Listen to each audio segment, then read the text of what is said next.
शेगावचे गजानन महाराज. भक्ती, वैराग्य आणि आत्मशांतीचा मार्ग. महाराष्ट्राच्या संत परंपरेत एक असे दिव्य नाव, ज्यांनी स्वतःला कधी संत म्हणवले नाही, पण ज्यांच्या सानिध्याने असंख्य जीवन उजळली, ते म्हणजे गजानन महाराज. शेगावचे गजानन महाराज.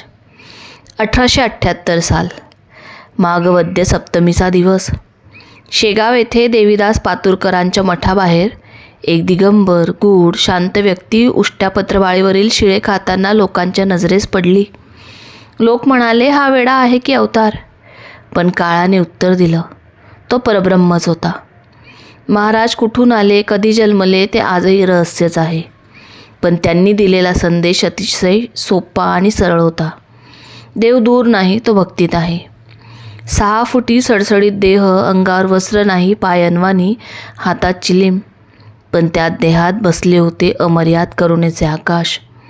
महाराज कुठेही जात, कधी एखाद्याच्या घरात, कधी अंगणात, कधी ओसरीवर. भाकर मिळाली तर समाधान, नाही मिळाली तरी तक्रार नाही.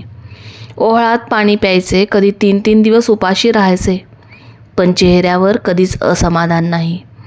महाराज फार प्रवचन देत नसत, पण त्यांच्या ओठांवर एकच उच्चार सतत ऐकू येई, गण गण गणात बोते.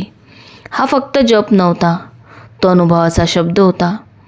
गण म्हणजे गुरु, गणात म्हणजे गुरूंमध्ये विलीन होणे, आणि बोते म्हणजे हे अनुभवलं आहे, सांगतो आहे. म्हणजेच मी माझं मी पण गुरुचरणी सोडतो आहे.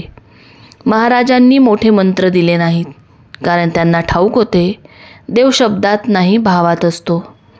त्यांना झुणका भाकर, मुळाच्या शेंगा, हिरव्या मिरच्या, पिठी साखर अतिशय प्रिय होती. साधेपणातच त्यांना परमसुख मिळत असे.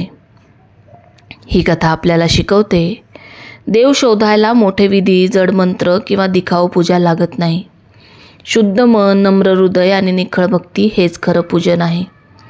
जे मिळेल त्यात समाधान ठेवायला शिकलो तर आयुष्याशी भांडण संपतं आणि शांतता सुरू होते.